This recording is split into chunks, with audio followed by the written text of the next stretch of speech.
بسم اللہ الرحمن الرحیم۔ السلام علیکم۔ اللہ ایسا سسر کسی کو نہ دے۔ بیوہ بہو پر 4 سال ظلم ہوتا رہا۔ گھر میں موجود سب لوگ تبصرے کیے جا رہے تھے۔ وہ لوگ اس بات پر بحث کر رہے تھے کہ آخر میرے بیوہ ہو جانے کے بعد مجھے میکے میں رہنا چاہیے یا سسرال میں۔ میری بھابھی بار بار یہ بولے جا رہی تھی کہ چونکہ میرے بھائی کی آمدنی انتہائی کم ہے تو وہ میرے ساتھ میرے 2 بچوں کا بوجھ اٹھانے سے قاصر ہے۔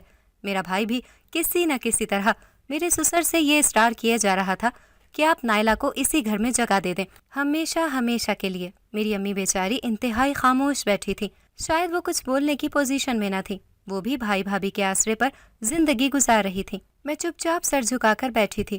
ابھی عدت میں تھی، اس لیے نہ ان کی بحث میں کچھ بول سکتی تھی اور نہ ان سے یہ کہہ سکتی تھی کہ مجھے آخر کیا کرنا ہے۔ نعمان کے جانے کے بعد تو جیسے میری دنیا اندھیر ہو چکی تھی۔ مجھے یہ نہیں پتا تھا کہ نعمان اچانک مجھے چھوڑ کر چلے جائیں گے، میرے ساتھ ساتھ میرے 2 بچوں کو بھی یتیم کر دیں گے۔ نعمان سے میری پسند کی شادی تو نہ تھی، لیکن شادی کے بعد ہم دونوں ایک دوسرے کو بے پناہ چاہنے لگے تھے۔ میں نے بھی اپنی شادی شدہ زندگی سے پہلے کی زندگی میں کسی بھی مرد کو ایسی نظر سے نہ دیکھا تھا۔ یوں نعمان میری زندگی میں آنے والا پہلا شخص تھا اور اسے میں بے انتہا چاہتی تھی۔ اور جب ہمارے 2 بچے دنیا میں آ گئے تو ہماری زندگی ہر لحاظ سے مکمل ہو چکی تھی۔ سسرال میں مجھے کسی چیز کی پریشانی نہ تھی۔ ساس تو میری تھی ہی نہیں، وہ میری شادی سے پہلے ہی اللہ کو پیاری ہو چکی تھی۔ نعمان صرف 2 بہن بھائی تھے۔ اس کی ایک ہی بہن جو شادی شدہ تھی، اس کا سسرال ہمارے گھر سے بہت دور تھا، جس کی وجہ سے وہ صرف سال میں ایک بار ہی آتی تھی۔ گھر میں صرف میرے سسر اور میرے شوہر اور ہمارے 2 بچے تھے۔ کچھ دنوں سے نعمان کو آفس کی طرف سے کچھ پریشانیاں تھیں۔ ان کی کمپنی بہت خسارے میں جا رہی تھی، جس کی وجہ سے کافی ورکرز کو کمپنی سے نکالا جا رہا تھا۔ نعمان بھی اس وجہ سے شدید پریشان تھے کہ اگر کمپنی نے انہیں بھی جاب سے فارغ کر دیا تو وہ دوسری جاب کیسے ڈھونڈیں گے، کیونکہ اچھی نوکری ملنا آج کل کے دور میں بہت مشکل بات ہے۔ وہ شدید ذہنی دباؤ کا شکار ہو رہے تھے۔ میں انہیں تسلی دیتی رہتی کہ پریشان نہ ہوں، اللہ ہی بہتر سبب بنائے گا، لیکن وہ مجھے کہتے کہ یہ نوکری بھی مجھے بہت جوتیاں پٹخانے کے بعد ملی تھی۔ کافی دن تک میں بے روزگار یوں ہی پھرتا رہا تھا۔ وہ پریشانی میں مبتلا تھے، لیکن مجھے اس بات کا علم نہیں تھا کہ انہوں نے اس پریشانی کو شدید ذہنی دباؤ میں تبدیل کر دیا تھا۔ اور پھر ایک دن کمپنی سے وہ بری خبر آئی جس نے میری دنیا ہمیشہ ہمیشہ کے لیے اجاڑ دی۔ ان کے ساتھی ورکرز کا کہنا تھا کہ نعمان کو اچانک دائیں طرف شدید درد اٹھا تھا۔ وہ اپنے اس درد کو نظر انداز کیے بنا کام میں مصروف رہا اور پھر پسینے سے تر چہرہ لیے وہی کرسی پر بیٹھے بیٹھے بے ہوش ہو گئے۔ پھر ہمیں بعد میں پتہ چلا کہ نعمان کو ہارٹ اٹیک ہوا تھا، جو ان کے لیے جان لیوا ثابت ہوا۔ میرے دونوں بچے اتنے چھوٹے تھے کہ ابھی اسکول میں بھی نہ جاتے تھے۔ چھوٹا والا تو صرف 2 سال کا تھا، جبکہ بڑا 4 سال کا۔ پہاڑ جیسی زندگی میرے آگے منہ کھولے کھڑی تھی۔ میرے بھائی بھابھی کی باتوں سے صاف ظاہر تھا کہ وہ مجھے کسی طور پہ بھی اپنے پاس رکھنے کو تیار نہ تھے۔ میرے سسر نے بھی ان سے یہ کہہ دیا کہ نعمان کے جانے کے بعد نائلہ کا اس گھر پر پورا حق ہے، وہ یہاں رہ سکتی ہے۔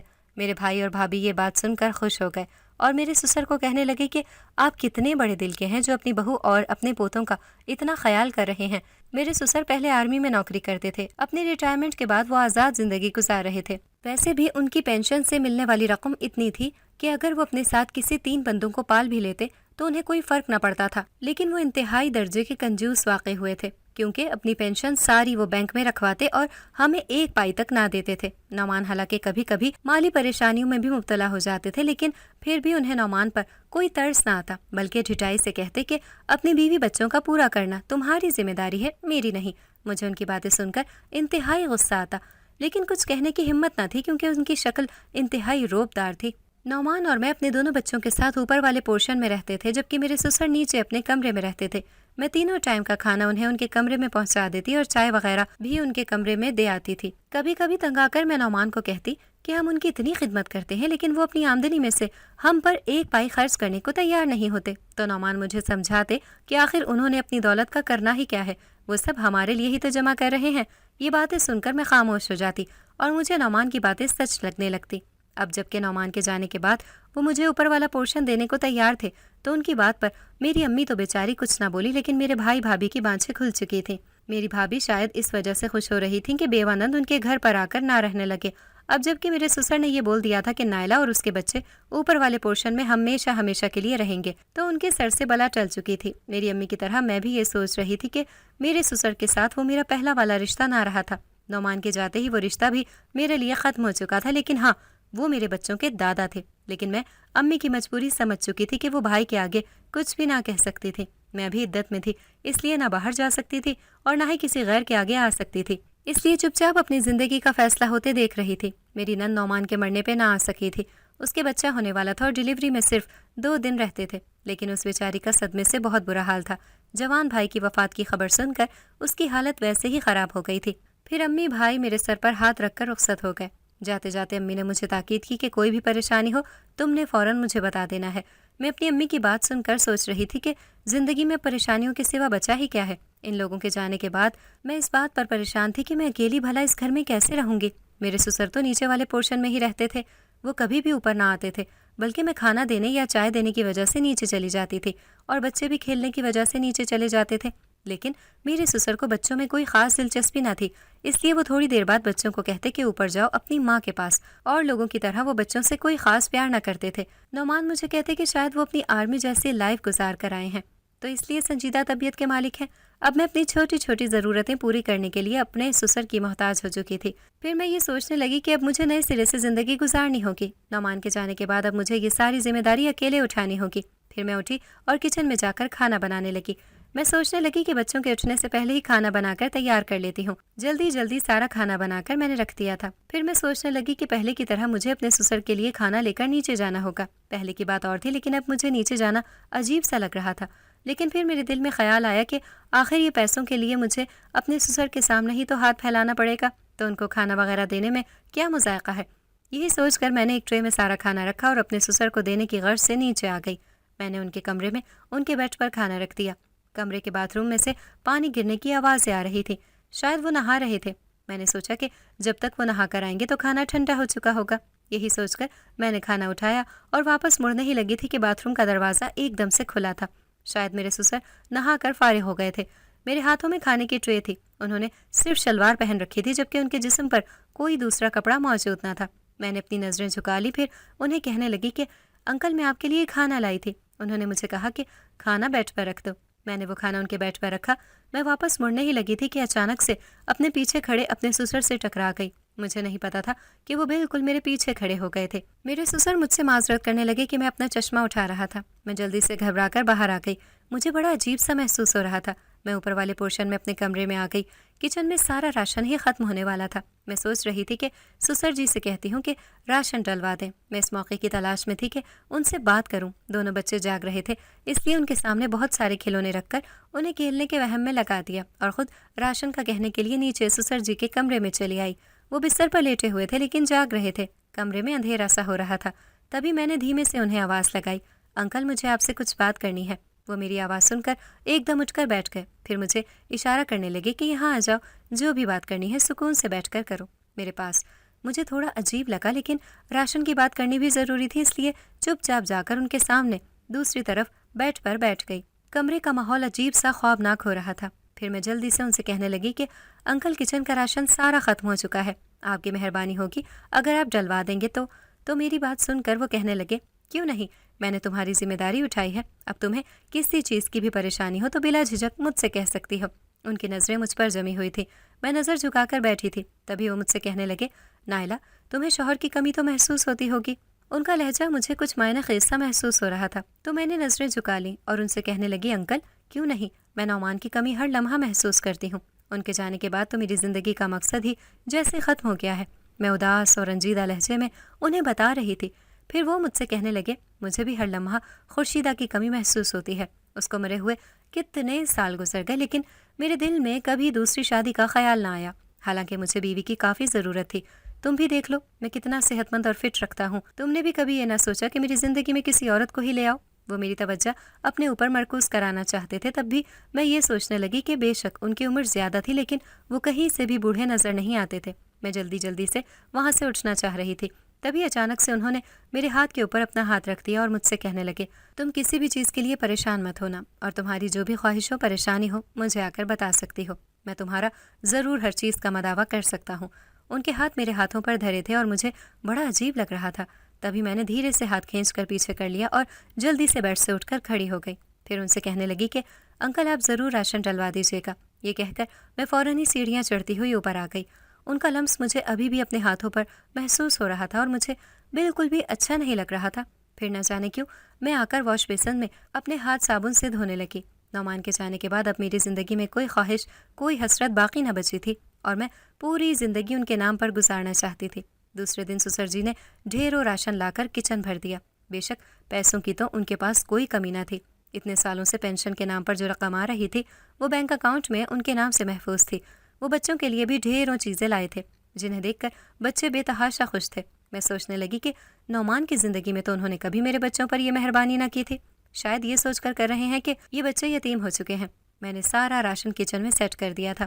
ایک دن کھانا کھا کر دوپہر کے ٹائم دونوں بچوں کے سونے کے بعد میں نہانے کا سوچ کر واش روم میں چلی گئی۔ جیسے ہی نہا کر باہر آئی تو سسر جی میرے کمرے میں کھڑے تھے۔ میرے پاس دوپٹہ بھی نہ تھا، گیلے بال بھی کھلے ہوئے تھے، ان سے پانی ٹپک ٹپک کر میرے سارے کپڑوں کو گیلا کر چکا تھا۔ انہیں یوں سامنے دیکھ کر میں شرم سے زمین میں گڑ گئی۔ ان کی نظریں میرے جسم پر گڑی ہوئی تھیں۔ پھر میں ان سے کہنے لگی کہ انکل آپ کو کوئی کام تھا کیا؟ ان کی نظروں سے عجیب سی پیاس سی جھانک رہی تھی جو مجھے بالکل عجیب محسوس کروا رہی تھی۔ تبھی وہ مجھے دیکھتے ہوئے کہنے لگی کہ میں آج بہت تنہائی سے محسوس کر رہا تھا، اس لیے سوچا کہ 2 گھڑی تمہارے پاس آ کر بیٹھ جاؤں۔ میں بھی نظر جھکا کر بولی جی انکل، کیوں نہیں، آپ ضرور مجھ سے اپنے دل کی بات کر سکتے ہیں۔ پھر وہ مجھ سے کہنے لگے کہ ہم یہاں باتیں کریں گے تو بچے اٹھ جائیں گے، اس لیے دوسرے کمرے میں چلتے ہیں۔ میں ان کی بات ماننے پر مجبور تھی کیونکہ میرا اور میرے بچوں کا سارا خرچہ انہوں نے اٹھانا تھا، اس لیے اچھے سے دوپٹہ اوڑھا اور ان کی بات مان کر دوسرے کمرے میں آ گئی۔ دوسرے کمرے میں صرف ایک بیٹھی بچھا ہوا تھا۔ میں جیسے ہی بیڈ پر بیٹھی وہ بھی میرے برابر میں آ کر بیٹھ گئے۔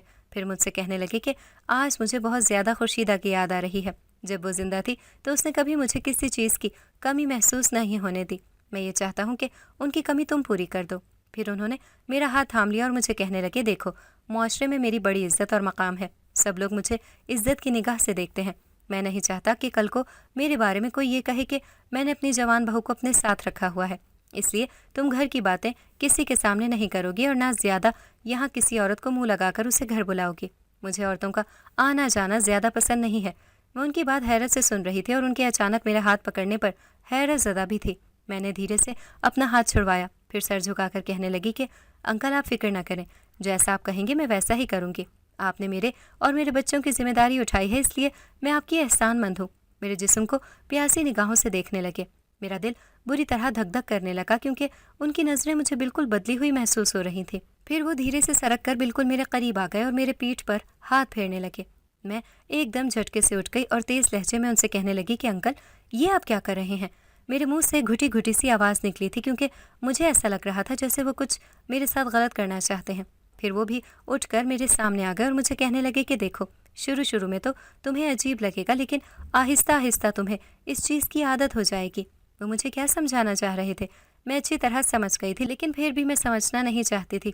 تبھی انہوں نے اپنے دونوں بھاری ہاتھ میرے کندھے پر رکھ دیے۔ وہ مجھ سے کہنے لگے دیکھو، میں نے تمہاری اتنی بھاری ذمہ داری اٹھائی ہے، اب تمہارا کام بنتا ہے کہ تم بھی مجھے خوش کرو۔ آج تو میں جا رہا ہوں لیکن تم اچھی طرح سوچ لو، سمجھ لو، تم نے مجھے ہر حال میں خوش کرنا ہی ہوگا۔ انہوں نے عیار نگاہوں سے مجھے دیکھا اور کہتے ہوئے نیچے چلے گئے۔ میں ہولے ہولے سے کانپ رہی تھی۔ ان کے مطالبات نہایت عجیب تھے، بھلا یہ کیسے ہو سکتا تھا؟ آخر وہ مجھے کس طریقے سے خوش کرنے کا کہہ رہے تھے؟ انہوں نے یہ بھی نہ سوچا کہ میں ان کے بیٹے کی بیوہ ہوں اور ان کے پوتوں کی ماں۔ 1-2 دن یوں ہی گزر گئے۔ میں ان کے سامنے جانے سے گریز کر رہی تھی، جلدی سے نیچے کھانا رکھ کر اوپر آ جاتی اور کوشش کرتی کہ ان کے کمرے میں 1 منٹ بھی نہ رکوں۔ پھر ایک دن وہ ہوا جس کی مجھے ذرے برابر بھی امید نہ تھی۔ میں اپنے کمرے میں بچوں کے ساتھ سو رہی تھی۔ چونکہ گرمیوں کے موسم تھے تو حبس کی وجہ سے میں کمرے کا دروازہ بند نہ کرتی تھی۔ کمرے میں اے سی بھی نہ لگا ہوا تھا اور باہر صحن میں سوتے ہوئے مجھے ڈر لگتا تھا، اس لیے نہ چاہتے ہوئے کمرے کا دروازہ کھول کر میں بچوں کے ساتھ کمرے میں ہی سو جاتی۔ میں نیند میں تھی جب مجھے ایسا محسوس ہوا جیسے میرے قریب کھڑا کوئی مجھے جگانے کی کوشش کر رہا ہے۔ میں نیند میں اٹھی تھی، دوپٹہ تو ویسے ہی میرے پاس نہ تھا۔ تبھی میں نے اپنی سوئی آنکھیں اٹھا کر دیکھا تو سسر جی مجھے جگا رہے تھے۔ میں ایک دم سے چونک کر اٹھی اور اپنی پوری آنکھیں کھول کر انہیں حیرت سے دیکھنے لگی۔ وہ مجھ سے کہنے لگے کہ نائلہ، میرے سر میں بہت درد ہو رہا ہے، تھوڑی دیر میرا سر دبا دو۔ میں نے جلدی سے اپنا دوپٹہ ڈھونڈنے کی کوشش کی جو سامنے صوفے پر پڑا ہوا تھا۔ پھر بستر سے اٹھ کر دوپٹہ اوڑھا اور انہیں کہنے لگی کہ انکل آپ کہیں تو میں آپ کے لیے چائے بنا دوں؟ تو وہ کہنے لگے کہ نہیں، چائے نہیں، بلکہ بس تم میرا سر دبا دو، چائے میں کیفین ہوتا ہے جس سے مجھے پینے سے مزید درد ہو جائے گا۔ پھر وہ مجھے مزید کہنے لگی کہ میں نیچے کمرے میں تمہارا انتظار کر رہا ہوں۔ یہ کہتے ہی وہ نیچے چلے گئے۔ میں حیران پریشان سی کھڑی تھی۔ آدھی رات کے اس پہر نیچے ان کے کمرے میں جانا مجھے کسی پہاڑ پر چڑھنے کے مترادف لگ رہا تھا، لیکن ان کی بات ماننا بھی ضروری تھا کیونکہ ان کی ناراضگی میں مول نہیں لے سکتی تھی۔ آخرکار وہ مجھے اور میرے بچوں کو پال رہے تھے۔ ناچار اپنی مجبوریوں کا سوچتے ہوئے میرے قدم نیچے کی جانب اٹھ گئے۔ کمرے کا دروازہ میں نے ہلکے سے بند کر دیا تھا۔ نیچے کمرے کا دروازہ کھلا ہوا تھا۔ وہ جیسے میرے ہی انتظار میں بیٹھے تھے۔ پھر مجھے آتا دیکھ کر وہ بیٹھ پر لیٹ گئے اور مجھے کہنے لگے کہ جلدی سے میرا سر دبا دو، کب سے میں سونے کی کوشش کر رہا ہوں لیکن مجھے نیند بھی نہیں آ کے دے رہی۔